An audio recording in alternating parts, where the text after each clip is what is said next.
안녕하세요. 요즘 환율 때문에 다들 관심 많으시죠? 하루가 다르게 출렁이는 원화 가치 때문에 걱정하는 분들도 많을 텐데요. 도대체 왜 이러는 건지, 그리고 이게 우리한테 어떤 의미가 있는지 지금부터 딱 5분 안에 속 시원하게 정리해 드리겠습니다. 오늘 이야기의 핵심은 바로 이 숫자, 1470입니다. 최근 원달러 환율이 바로 이 1470원 선을 계속 넘나들고 있잖아요. 이 숫자가 바로 지금 우리 원화가 처한 상황을 가장 압축적으로 보여주는 상징이라고 할 수 있죠. 자, 그래서 오늘은 이 5가지 순서로 원화 약세의 모든 것을 한번 파헤쳐 보겠습니다. 먼저 지금 원화의 위상이 어느 정도인지 보고요. 왜 이렇게 달러만 힘이 센 건지 그 이유를 따져볼 거예요. 그리고 이게 우리 경제에 누구에게 웃음을 주고 눈물을 주는지, 또 이런 변동성에 어떻게 대처해야 하는지, 마지막으로 앞으로의 전망까지 차근차근 짚어보겠습니다. 네, 그럼 바로 첫 번째 주제부터 시작해 볼까요? 지금 이 시점에 우리 원화가 글로벌 외환 시장에서 대체 어떤 평가를 받고 있는지 그 현주소부터 정확하게 짚고 넘어가겠습니다. 여기 표를 보시면 상황이 한눈에 들어오죠. 미국 달러는 보시다시피 1470원 근처에서 계속 우리 원화를 압박하고 있고요. 유로화에 대해서도 원화가 힘을 못 쓰고 있습니다. 그나마 일본의 나와는 비교적 안정적인 모습을 보이고 있네요. 그러니까 지금의 핵심은 다른 무엇보다도 미국 달러 대비 원화의 가치가 크게 떨어져 있다는 점입니다. 아니, 그래서 원화 약세가 도대체 무슨 말이냐고요? 아주 간단합니다. 말 그대로 우리나라 돈 원화의 힘이 약해졌다는 뜻이에요. 예를 들어 예전에는 1달러를 사려면 1,100원이면 충분했는데 지금은 1,470원이나 주어야 살 수 있다는 거죠. 똑같은 물건을 사는데 우리 돈을 더 많이 내야 하는 상황, 이게 바로 원화 약세입니다. 자, 그럼 이제 가장 중요한 질문으로 넘어가 보죠.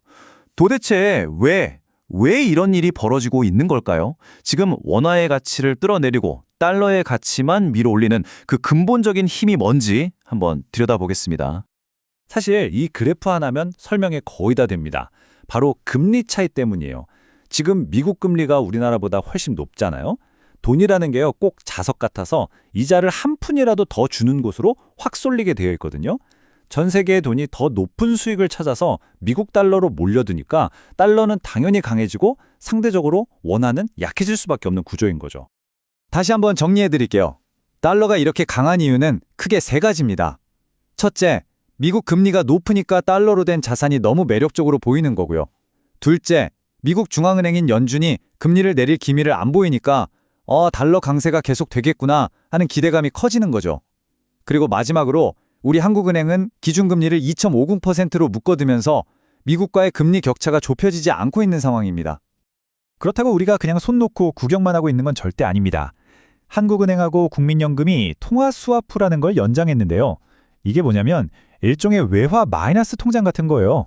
미리 약속한 환율로 필요할 때 서로 돈을 빌려 쓸 수 있게 해서 외환 시장이 너무 불안해질 때를 대비한 비상 안전장치를 마련해뒀다, 이렇게 이해하시면 됩니다.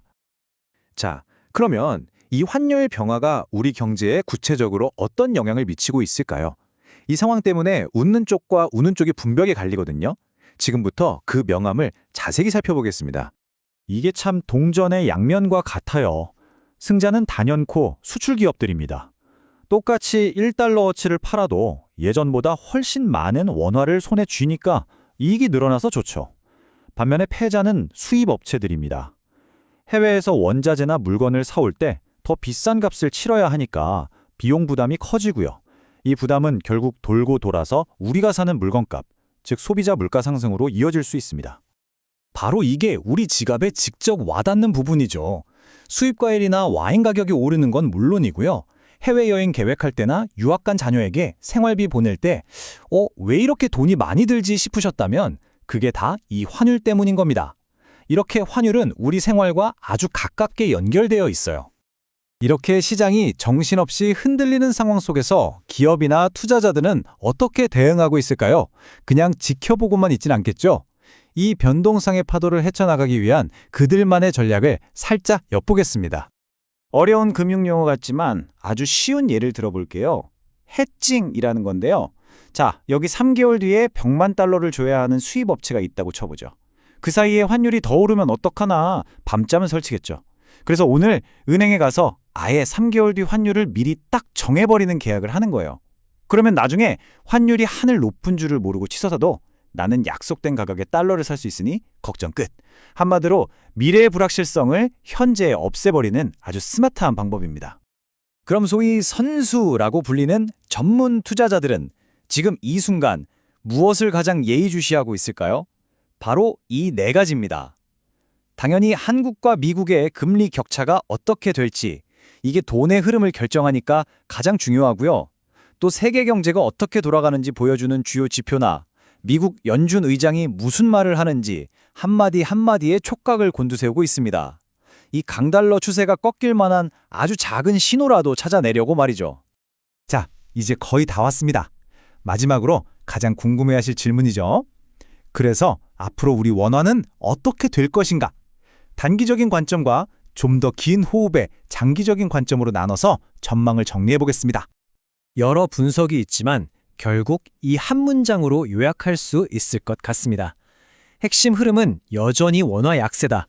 그리고 그 열쇠는 미국 금리와 전 세계의 돈의 흐름이 쥐고 있다. 결국 이 모든 상황의 중심에는 미국 금리가 있다는 걸 다시 한번 확인할 수 있는 대목이죠. 앞으로의 전망을 짧게 정리해 드릴게요. 단기적으로는요, 지금처럼 변동성이 큰 장세가 이어지면서 환율이 1470원 선을 계속 두드릴 가능성이 높습니다. 그리고 좀 더 길게 봐도 미국과의 금리 차이가 존재하는 한 원화 약세 압력은 쉽게 사라지지 않을 겁니다. 다만 여기서 중요한 변수가 하나 있죠. 바로 우리 정부가 언제든 시장에 개입해서 환율의 급등을 막을 수 있다는 점입니다. 원화는 계속해서 압박을 받고 있습니다. 과연 정책 당국이 시장의 예상을 뛰어넘는 결정적인 조치를 내놓을까요? 아니면 이 높은 환율이 이제 우리가 받아들여야 할 새로운 경제 현실, 즉 뉴노멀이 되는 걸까요? 이 질문에 대한 답을 함께 고민하면서 앞으로의 시장을 계속해서 지켜봐야 할 것 같습니다.